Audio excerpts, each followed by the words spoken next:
안녕하십니까. 6월 18일 OBS 뉴스 오늘 시작합니다. 1타 시사 최재성 전 청와대 정무수석과 함께합니다. 어서 오십시오. 안녕하세요.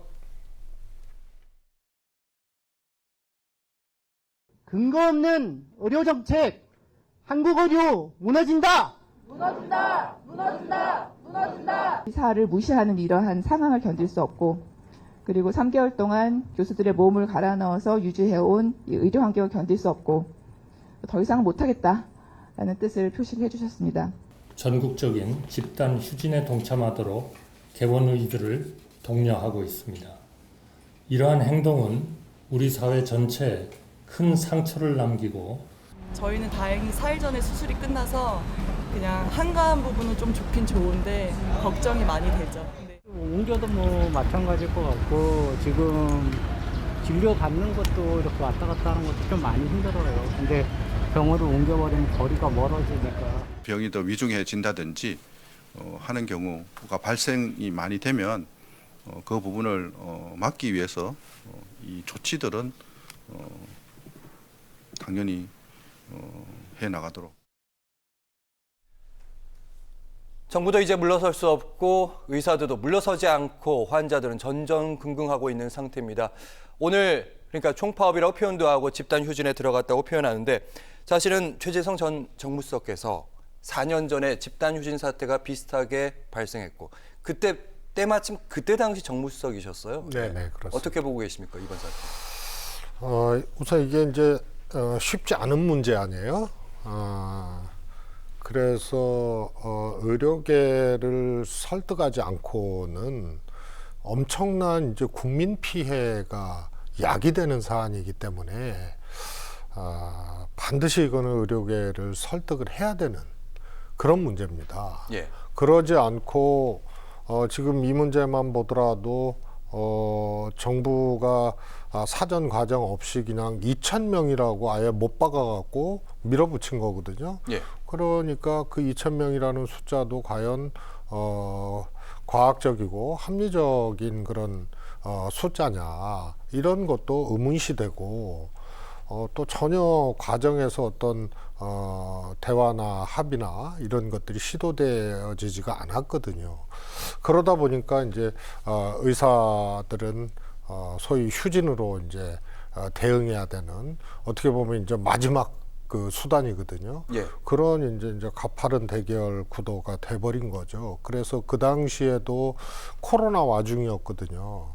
그래서 그때는 의대 정원 400명을 좀 늘리자고 이제 지금은 5분의 1 수준인데도 강력하게 반발을 해가지고, 예. 사실은 대화체를 구성하고 봉합을 해서 조금 밀어버린 그런 이제 결과였었죠. 예. 그래서 그 대화체가 이 정부에서도 유지가 되고, 그러면서 이제 합의 내지는 협의들을 해나가는 것이 수순이었는데, 너무 이렇게 일방적이고 또 근거 없는 수치를 가지고 밀어붙이기를 해놓으니까 이런 파국적 그런 상황이 온 것 같습니다. 네, 일단 의대 증원과 관련해서 의대화 단체들의 반발, 첫 번째 요구안 의대 증원안 재논의하자. 사실은 이건 정해진 부분이라서 재논의하기 힘든 측면이 있는데, 나머지 요구안들도 살펴보도록 하겠고요. 그리고 의사들과 의료단체와 대화도 해보셨으니까 실제로 이렇게 얘기를 해보면 설득하는 부분에서 가장 어려운 점이 뭡니까? 일단은 이제 이게 복잡하거든요. 그냥 의대 정원을 늘리자. 요게 이제 제일 중요한 이제 기둥이라면, 예. 그 기둥을 떠받치고 있는 여러 가지 이제 가지 보조 장치들이 있는데, 그게 이제 의료 수가 문제, 필수 의료 문제, 이런 것들이 다 연동이 돼 있는 문제이기 때문에 쉽지 않다는 거고요. 문재인 정부 시절에 2020년 당시에는 지방의대, 현재 국립대 의대라든가 이런 데에 이제 440명을 증원을 이제 나눠줘서 하자는 건데, 예. 그조차도 이제 어려웠었던 예. 거죠. 제일 큰 거는 의대 증원 문제고요.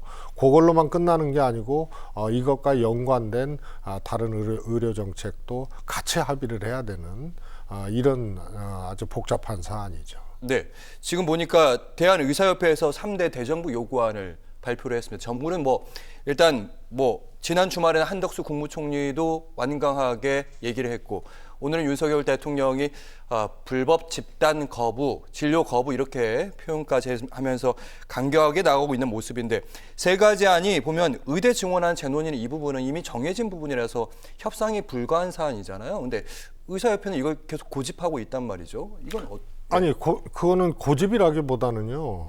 2,000명이라는 것을 그냥 정부가 느닷없이 내놓은 거 아니에요. 그리고 절차를 진행해 버렸어요. 그러다 보니까 제가 아까 제일 큰 요 문제 이제 기둥이 의대 정원 문제라고 했는데 정부가 못 박아놓고 타협의 여지 없이 그냥 밀어붙이기 하고 이러다 보니까요 이게 단순히 정원 문제로 끝나는 것이 아니고 의료인 양성 체계나 이런 것들이 다 무너지게 되는 거거든요. 이게 합의가 안 되면 이 진도는 나가야 되고 내년도부터 이 프로그램이 이제 가동이 돼야 되고 그러면 실제로 이걸 가르칠 수 있는 교수라든가 이런 분들이 지금 이제 휴진하고 막 이런 상황 아니에요. 그래서 의료인들 양성 체계 자체가 이렇게 합의 없이 그냥 돼버리면은 흔들리게 돼 있는 거죠. 그래서 큰 기둥인 의대 정원 문제를 정부가 꿈쩍도 안 하니까 아예 타협이 안 된다는 건 이건 사실은 거꾸로 된 거예요. 문재인 정부 시절에는 440명도 이 의사단체나 의사들이 안 받았기 때문에 그런 건데 2,000명을 못 박아놓고 진도를 그냥 나가버려 놓고 이것을 불변의 것으로 해놓으면은 제일 큰 기둥을 대화를 통해서 타협할 수 있는 이런 여지를 정부가 봉쇄해버린 거기 때문에 그거는 그게 해결이 안 되면 다른 거는 연관된 어떻게 보면 부채적인 문제거든요. 그래서 그거는 불변의 것으로 딱 기준을 정해놓고 진도를 이미 나가버리고 이것을 다시 어쩔 수 없다. 이거는 움직일 수 없다라고 하면은 이건 아예 그냥 해결의 실마리를 아예 못 찾는 거예요. 그래도 이미 내년에 이제 의대생으로 1,500명 증원이 이제 하겠다 이미 공개가 된 상황이고 수험생도 열심히 준비하고 있는데 이 상황에서 그걸 바꿀 수는 없는 상황 아니에요? 아니 그러니까 문제 제기를 하는 거예요. 그러니까 뭐 의사들이 이제 집단 휴진을 하거나 이런 이제 마지막 수단을 어떻게 보면 국민과 환자의 피해를 야기하면서 이렇게 하는 거는 그것은 동의할 수 없지만 의사들이 달리 어떤 방법이 없는 거예요. 그러니까 정부가 이것을 불변의 것으로 해놓고 밀어붙이니까 방법이 없는 거죠. 그래서 정부는 이런 것을 의대 증원을 하더라도 그게 합리적인 숫자인지 이것에 대해서도 그 2,000명이 10년 후에 필요하다라고 얘기한 그 보고서를 쓴 그런 전문가들도 2,000명을 그렇게 단순 시뮬레이션 하면 안 된다라고 얘기를 할 정도인데 이걸 밀어붙였으니까 그래서 이게 거의 배째라 아니에요. 이렇게 되면은 그러면 내년도 정원도 다 배정하고 그랬는데 이거 철회하란 말이냐. 근데 이 이면을 보면 그 전 단계에 정부가 이렇게 일방적으로 기준을 2,000명을 정하고 진도를 빼버린 거는 대화의 여지를 그냥 아예 봉쇄를 해버린 거죠. 그래서 그때 저도 그렇게 표현을 했지만 의사단체에서도 이제 돌아올 수 없는 강을 건넜다. 이렇게 얘기를 한 거예요. 그래서 그거를 불변의 것으로 하고 진도를 빼버렸으니까 이제 후퇴를 하지 못한다고 하면은 이 사태 해결이 안 됩니다. 네. 정부는 이렇게 강경하게 나가고 있고 어떻게 하면 최대한 밀어붙이고 있다고 저희가 생각해 볼 수도 있는 건데 이제 결론은 이제 어떻게 날 것인지 누군가 좀 중재를 해줬으면 하는 마음이 클 수밖에 없습니다. 국회가 나서주면 좋은데요. 여당은 이제 정부와 긴밀히 소통을 하고 있다면서 오늘 보람의 병원을 찾아서 의료파업 현장 점검했고요. 또 여기에다가 민주당 역시 오늘 환자단체와 간담회를 열어서 입장을 좀 청취를 했습니다. 기자들이 이제 민주당의 실질적인 입장은 무엇인가 질문을 좀 했는데요. 관련 내용을 좀 보시면 의료계 집단 휴진 민주당은 뾰족한 수위 있습니까? 원내대표실은 정부 여당이 아니어서 답답한 측면이 있다. 다수당이긴 하지만은 실제로 행정력 부분에선 부족할 수밖에 없다. 이해가 되는 측면도 있으면서도 지난 총선부터 민주당이 좀 이 부분에서 안 보인다 이런 지적들 많습니다. 저는 뭐 야당이 할 수 있는 일은 아니라고 생각을 해요. 그래서 이거는 정부와 또 여당이 할 수 있는 일이고 민주당 입장에서는 사실 이 문제를 해결할 수 있는 키를 갖고 있는 게 아니기 때문에 그렇다고 또 의사들의 파업에 대해서 또 지지하거나 이럴 수도 없는 거고요. 그래서 해결의 힘도 이 사안에 대해서는 특별한 것이 없을 뿐더러 그리고 이게 당장 이제 법률적 사안이 아니거든요. 예. 법률 없이 그냥 의대 증원 문제나 이런 것들은 정책 결정으로 이제 밀어붙인 상황이기 때문에 민주당이 행정력이 부족하다보다는 이것에 해결의 키를 갖고 있지 않는 정당이기 때문에 제가 보기엔 민주당이 할 수 있는 거는 제한적일 수밖에 없다고 봅니다. 결국 키는 이제 윤석열 대통령을 비롯한 정부가 가지고 있다 이런 말씀이신 이거 거죠? 큰일 납니다. 이대로 그대로 가면은 과거에도 이제 파업이 몇 번 있었잖아요. 의사들의 집단 휴진이죠. 예. 그러나 그때는 끊임없이 대화를 하고 그리고 결국은 봉합을 하든지 하여튼 타협을 하든지 해서 김대중 대통령 때도 의학분업 때문에 이제 의사들이 파업을 했거든요. 예. 그래서 의학분업은 꼭 해야 되니까 그래서 의학분업을 하는 대신 의사들의 요구를 또 들어줘서 그때 어떻게 보면은 타협을 한 거고요. 그래서 의학분업이 성공을 한 거예요. 그리고 공교롭게도 흔히 얘기하는 의사들의 특권 이런 것들이 사실 그때도 강화된 거거든요. 김대중 대통령 때 예. 의학분업 때문에. 그래서 큰 의학분업을 하기 위해서 의사들의 요구를 들어준 케이스고 그 뒤로는 사실 봉합을 한 거죠. 대화체를 만들어 놓고 다시 시작해보자. 대화를 시작해보자. 이런 식으로 이제 봉합을 한 거고요. 근데 이번에는 봉합도 타협도 다 봉쇄돼 버리고 그냥 정부의 일방 독주만 있다 보니까 의사들로서는 대항의 수단이 사실 집단 휴진은 저거 마지막 수단이거든요. 전면 휴진은 그걸로 돌입하게 되는 건데 이 정도 사안이 되면은 사실은 정부와 또 의사단체들이 물밑에서 예. 협상을 하고 대화를 하고 있어야 되는데 상황은 마지막 단계의 파국적 상황으로 가고 있고 근데 정부는 오늘 대통령 얘기나 뭐 총리 얘기나 저거는 그냥 강경일변도거든요. 그러다 보니까 해결의 실마리는커녕 대화 통로나 타협의 시도 이런 것들도 봉쇄된 상태에서 가장 강력한 대치 이런 상황이 벌어진 거고 고스란히 국민 피해로 이것은 오게 되는 거라서요. 이거는 정말 큰일 날 일이 지금 벌어지고 있는 시간 없으면 요 말씀 좀 여쭤볼게요. 혹시 이 문제가 의료계랑 많이 대화해 보셨으니까 그래서 이렇게 강대강으로 가다 보면 어디까지 갈 수도 있겠다 이런 불안한 생각도 좀 하세요? 저는 이제 집단 휴진이 가장 강력한 수단이거든요.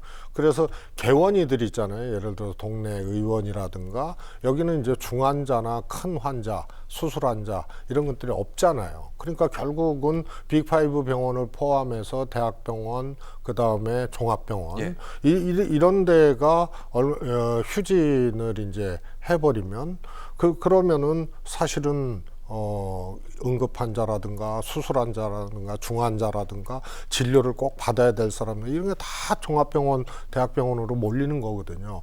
요게 포인트예요. 그런데 뭐 보도도 개원이들 동참이 뭐 얼마 안 된다. 그건 과거 파업 때도 개원이들은 동참을 별로 못했어요. 예. 심정적으로는 의료 파업을 지지를 하지만 동네에서 개원을 하다 보니까 일단 응급 환자, 큰 환자들은 없는 거거든요. 예. 그러니까 결국은 빅5를 포함한 종합병원이 어떤 상태냐. 여기에 이제 국민 생명, 환자들, 이런 피해들이 여기서 이제 크게 발생하는 거기 때문에 제가 보기엔 몹시 걱정되는 상황입니다. 결국 이제 큰 병원이란 말씀이시고 혹시 큰 병원에서 의사들이 혹시 거기서 집단 휴진까지 더 번지지 않을지 걱정하는 건데 자, 이 문제의 키를 가지고 있는 건 이제 행정부겠지만 무엇보다도 국회도 거기에 한 축을 담당하고 있는 거겠죠. 하지만 그럼에도 불구하고 원구성 협상을 놓고 치열하게 맞서고 있습니다. 여야가 오늘도 거친 발언을 쏟아냈다고 하는데요. 함께 확인해 보시죠. 국민의힘은 이러한 반헌법적, 독재적 행위에 대해 헌법재판소의 우원식 의장 등의 권한 침해 확인과 각 행위의 무효 확인을 청구하게 되었습니다. 더불어민주당은 이제 이름에 민주가 어울리지 않습니다. 차라리 더불어 이재명 당이나 더불어 명심당으로 간판을 갈아치우기 바랍니다. 윤석열 대통령이 과거 건설 노동자들을 싸잡아 건폭이라고 매도했는데 같은 논리대로라면 지금 국민의힘은 국회 폭력 세력 국폭입니까? 명색이 집권 여당인데 하루하루 고통받는 국민의 삶을 외면하고 산더미처럼 쌓이고 있는 민생 현안도 무시한 채 언제까지 이렇게 국회를 마비시킬 건지 묻지 않을 수 없습니다. 네, 국민의힘은 결국 이제 헌재 카드, 권한쟁의 심판까지 쭉 갔는데 사실 이 카드는 이제 지난 국회 때도 국민의힘이 꺼내들었고 얼마 전에 이제 추경호 원내대표 1대1 국민 앞에 토론해보자 이런 얘기도 했었는데 어떻게 보고 계세요? 저는 뭐 토론하자 그러면은 뭐 못할 것도 없다고 봐요, 민주당 입장에서는. 그런데 우선은 아주 진풍경이죠. 집권 여당이 국회를 거부하고 있다. 이건 야당이 그랬던 거는 꽤 익숙한 기억이고 풍경이었는데요. 여당이 국회를 거부한다. 이것도 아무리 민주당이 이제 상임위를 둘러싸고 법사위 운영위 등을 독식했다 하더라도 집권 여당 무한 책임을 지는 집권 여당이 국회를 거부한다. 이거 자체가 매우 이례적인 어떤 드문 현상이긴 하죠. 장면이고요. 그렇다고 집권 여당이 해결책을 제시하거나 또 유효한 어떤 대안들을 가지고 돌파구를 찾는 것도 아니고 야당이 할 만한 그런 언어와 메시지로 야당을 강력하게 비판하는 것 말고는 아무런 대안이 없거든요. 예. 그러니까 이것도 굉장히 또 이례적인 어떤 장면들이고요. 그래서 저는 지금이라도 국민 여론이라는 것은 집권 여당이 그래도 국회를 거부하지 않고 그리고 아쉬운 게 있고 부족한 게 있어도 또 마음에 안 드는 게 있어도 집권 여당으로서 뭔가 책임을 다하는 그런 모습을 보이면은 여론은 또 달라질 수 있거든요. 그런데 대안도 없이 지금 마냥 그냥 거부만 하고 있으니까 뾰족한 수가 없는 거예요. 그래서 나머지 상임위라도 빨리 지금 국회의장이 조금 시간을 조금 벌어주고 있잖아요. 그래서 나머지 상임위를 빨리 받고 국회를 정상화시키는 것이 여당이 할 수 있는 여당 입장에서는 매우 아쉬운 점이 있지만 할 수 있는 유일한 방법이라고 생각을 합니다. 방금 말씀은 이제 여당 내부에서도 국민의힘 내부에서도 중진 의원들 중심으로 해서 들어가야 되는 거 아니냐. 이래 뭐 어차피 언젠가는 뭐 최상병 특검법이 되게 되면 그때는 또 들어가야 되는데 그때 들어오면 모양새가 좀 구겨진다 이런 얘기 있는데 결국 법사위 얘기가 또 나오더라고요. 예. 그래서 법사위도요 뭐 관례를 얘기하는데 이 관례가 사실 국민의힘 때문에 많이 바뀌었던 거거든요.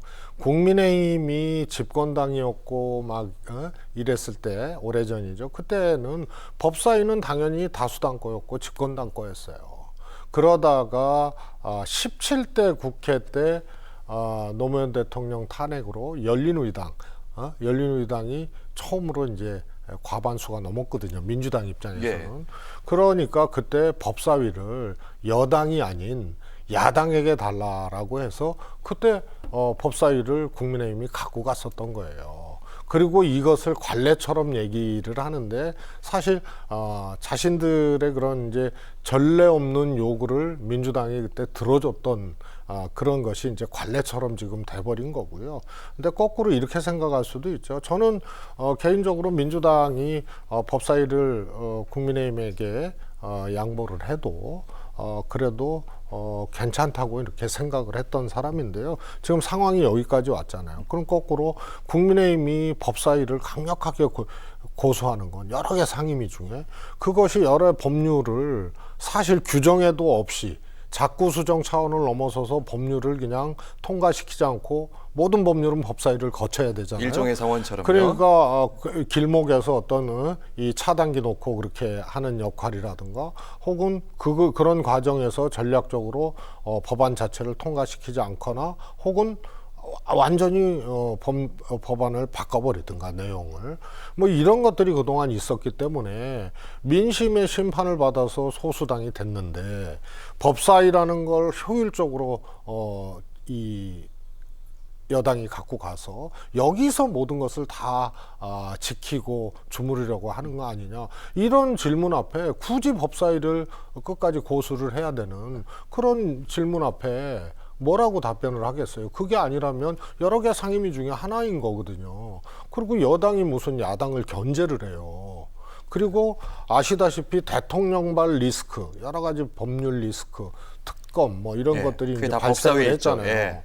그리고 그 외에 다른 법률도 다 법사위를 거쳐야 되기 때문에 결국은 대통령 리스크나 이런 것을 방어하기 위해서는 법사위를 가져야 된다는 정치적인 이유 아니면은 법사위도 상임위 중에 하나거든요.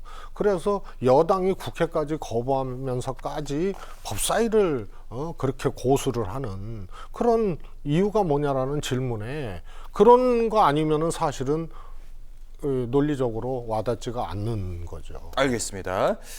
그 얘기는 짧게 좀 여쭤볼게요.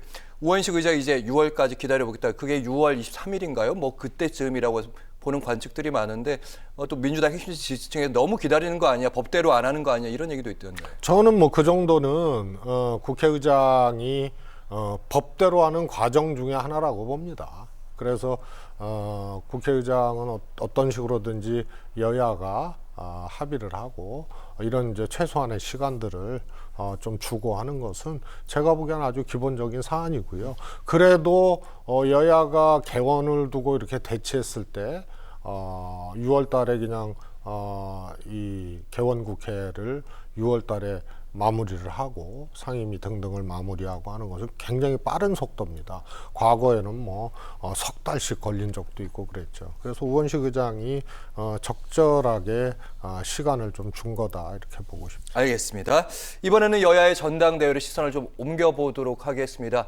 전당대회의 두 주인공 한동훈, 이재명, 지금까지는 이렇게 보이는데요. 일단 민주당 이 대표에 대한 연임에 대한 민심 살펴보도록 하겠습니다.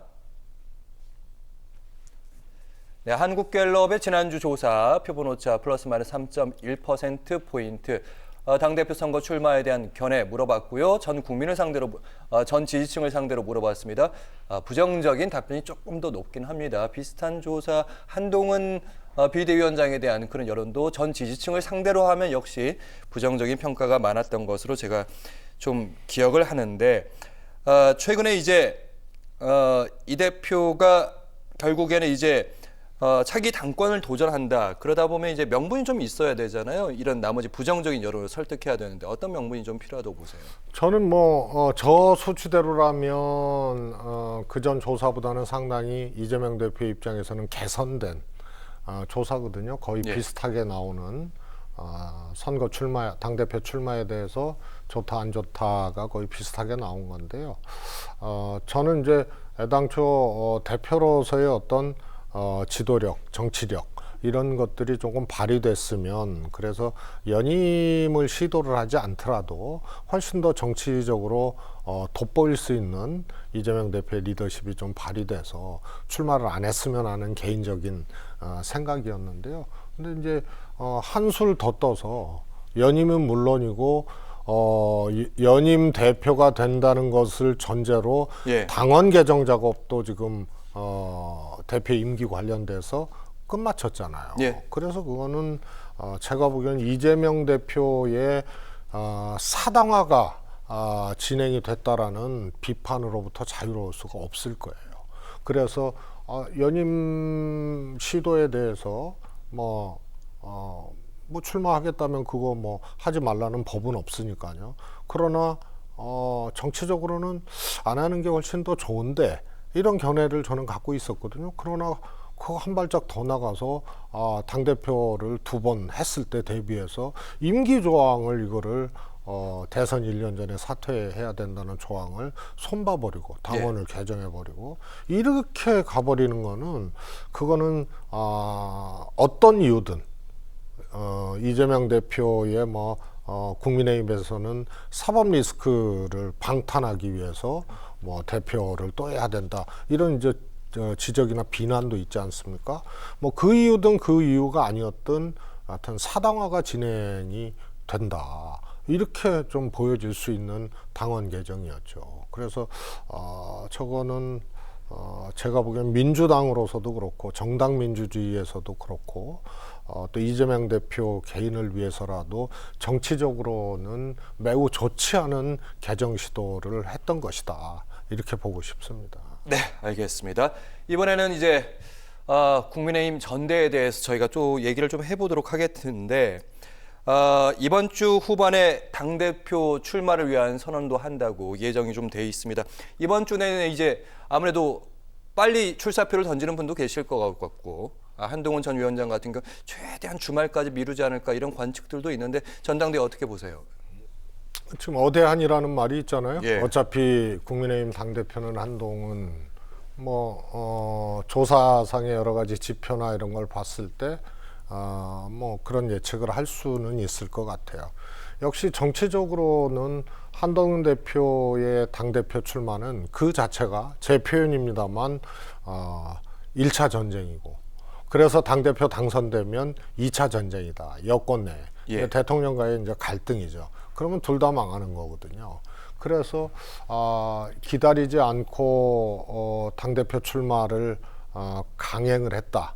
그것은 결국은 대표까지 될 가능성은 크지만 또 다른 갈등의 중심에 서고 그게 무한 책임이 있는 집권 세력 내에서의 대통령과 당대표의 갈등이라면 그거는 대통령이 다음 대통령을 만들 수는 없어도 대통령도 엄연한 강력한 지지자들이 있는 거 아니에요? 보수 예. 지지자들이. 그래서 한동훈 대표가 대통령과의 갈등이 예견되고 그것이 전쟁적 상황이라고 저는 이제 표현을 하는데 그러면은 한동훈 대표도 정치적으로 뭐라 그럴까요? 좋은 그런 결과를 얻어내기 어려운 상황으로 가는 거예요. 네. 그래서 기다리는 것이 맞는데 출마를 감행하는 것은 대표까지야 될 가능성이 크지만 정치적인 미래에는 밝지 않다. 왜냐하면 대통령과 갈등이 불가피하거든요. 네, 그거는 아는데 그 장동혁 의원 측근으로 분류돼 있는데 워낙 한동훈 책임론이니까 지난 총선 패배에 대해서 한동훈 책임론은 띄워놨기 때문에 쉬고 싶어도 쉴 수가 없다. 그러면서 이렇게 전대 출마 이제 기정사실화 했더니 이철규 의원도 좀 센 말도 하고요. 벌써부터 견제구가 막 날아들고 그러면 우리는 이제 대항마로 나경원 의원을 하겠다는 그런 움직임도 좀 있습니다. 근데 마땅치가 않을 거예요. 아무리 대항마를 만들어도 과거에 지난번에 김기현 대표 3%짜리 5등 하던 김기현 대표를 1등 만들었던 그 과정처럼 용산에서 그야말로 누르고 정리하고 이래서 후보들 교통정리해서 5등을 1등 만드는 것을 지금 하기는 어렵거든요. 그러면 한동훈 대세론이라는 게 결과로서 나타날 가능성이 커요. 그러면 이제 비난전이라든가 비방이라든가 갈등이라는 것이 대표 선출 전에 출마 자체를 둘러싸고도 벌써 지금 예고탄이 나오잖아요. 전쟁 영화의 스포일러처럼 말이에요. 그렇기 때문에 출마 선언도 안 했는데 소위 찐윤이라고 할 수 있는 이철규 의원의 그런 강력한 발언이라든가 어대하는 당원을 모독하는 거다 이런 거라든가 장동혁 전 사무총장의 발언이라든가 이거 와닿지 않는 얘기들이거든요. 한동훈 책임론을 워낙 띄워놔서 안 나갈 수가 없다고 어떻게 이게 말이 돼요. 책임의 일각이라도 있으면은 안 나올 수 있는 거거든요. 근데 그걸 띄워놨기 때문에 이거는 누구를 원망하는 거예요. 다시 말해서 대통령 책임인데 총선 참패는 한동훈 책임으로 그렇게 찔러놓은 사람들이 있고 그건 말이 안 되기 때문에 출마 안 할 수가 없다. 이 얘기 아니에요. 그래서 이거는 상대를 두고 지금 이 메시지가 왔다 갔다 한 거거든요. 이철규 메시지는 한동훈 출마 어대안이라는 것을 놓고 공박을 한 거고 그다음에 장동혁 촌장은 윤석열 대통령 쪽을 놓고 공방을 한 거예요. 예. 그래서 예고편부터 벌써 전쟁적 상황을 충분히 웅변하는 예고편들이 지금 나온 거죠. 지금. 네, 전쟁적 상황이라면 앞으로 더 거친 그런 설전도 오갈 수 있다 이렇게 보시는 거예요? 저는요 설전도 설전이지만요 사실 대통령실과 집권당은 환경도 다르고 처지도 다르고 그러다 보니까 생각과 판단과 입장도 달라요. 예. 그래서 문재인 대통령 때도 당정청 회의를 매주 하면서 그것을 조율하고, 기억하다시피 재난지원금 코로나 당시 이걸 둘러싸고도 정부하고 당하고 완전히 달랐거든요. 예. 당은 전 국민 주자 그러고 정부는 차등 지급해야 된다고, 선별 지급해야 된다 그러고, 그래갖고 이거 놓고 홍남기 부총리 당에서는 막 공박을 하고 기억이 납니다. 퇴진에 사퇴해야 된다 그러고 막 이랬던 갈등들이 있잖아요. 그래서 그게 대통령실하고 정당하고는 온도 차이가 있고 환경 차이가 있기 때문에 정책이나 이런 걸 놓고도 판단과 입장 차이가 있을 수 있어요. 그런데 지난 총선 때 봉합한 것도 아니고 해결한 것도 아니고 그야말로 서로에 대한 미움이나 감정들이 유보된 거거든요. 그리고 이거 돌아올 수 없는 강을 건넌 사이예요. 근데 대통령은 김기현 대표처럼 한동훈 대표를 눌러서 못 나오게 만들고 다른 사람을 만들 환경도 안 되고, 그리고 한동훈 대표는 조금 기다려야 되는데 그냥 출마하고, 이거는 전면전이 이제 예고된 거죠. 그러면 어떤 정책을 놓고, 그래서 제가 최상병 특검 같은 경우가 한동훈 대표가 되면 이것을 국민의힘에서 당론으로 최상병 특검을 찬성하자 이럴 수는 없지만, 관리 능력이라는 측면에서 표를 관리하고 이런 측면에서 용산하고 한동훈 대표 체제하고 온도가 다를 수가 있어요. 그러면 8명이 이탈하면은 그야말로 재의결이 되는 거 아니에요? 그런데 당에서는 강력하게 이거를 재의결 숫자를 막으려고 8명 이상 이탈 안 하게 하려고 애를 써도 그거는 당정이 완전히 일치가 됐을 때 가능한데, 대표는 민심이 이게 장난이 아니거든요. 특검 찬성 여론도 높고, 그리고 누가 봐도 이거는 석연치가 않은 구성, 외압이나 수사 외압이나 은폐나 뭐 이런 석연치 않은 구석들이 있고, 그러니까 이것에 대해서 당은 온도가 다를 수가 밖에 없는데, 대통령하고 새로 된 한동훈 당대표하고 갈등적 관계고 이러면은요, 당에서 그를 양보를 하기가 어렵죠. 그러면은 이 철통 방어해야 되는데 누수가 생기는 거고, 이런 걸로 이제 무너지기 시작하는 거예요. 그러다가 한 말씀 더 드리면은 김건희 여사 특검법은 어떻게 할 거예요? 가사 최혜병 특검법을 막 철통 방어를 한동훈 대표 체제에서 했단 말이에요. 그런데 우리가 김건희 여사 특검까지 또 철통 방어를 해야 되느냐, 민심이 이런데. 그리고 총선에서도 한동훈 당시 비대위원장이 김건희 여사 명품백 수수는 국민 눈높이하고 맞지 않다라고 얘기해가지고 난리가 났던 거 아니에요? 그래서 대통령 만나서 폴더 인사하고 그냥 봉합이 됐는데, 그 이후로 유난 갈등이 2차, 3차 또 있었단 말이죠. 그런데 최혜병 특검을 온몸으로 한동훈 대표가 막았는데, 알겠습니다. 김건희 여사 특검 어떻게 할 거냐면, 이런 게 예고된 어떤 갈등이 그야말로 균열이 일어나서 무너지는 이제 그런 이제 이 사안들이 아주 곳곳에 있는 거죠. 말씀이 이제 길어지게 하셨지만 결론적으로 예측대로라면 1차 전쟁, 2차 전쟁, 3차 전쟁도 있을 수 있겠다. 그래서 정책적인 문제도 있을 수 있겠다. 이런 생각도 들었습니다. 최재성 전 정무수석과 함께 1타 시사 함께 해봤습니다. 말씀 잘 들었습니다. 고맙습니다. 감사합니다.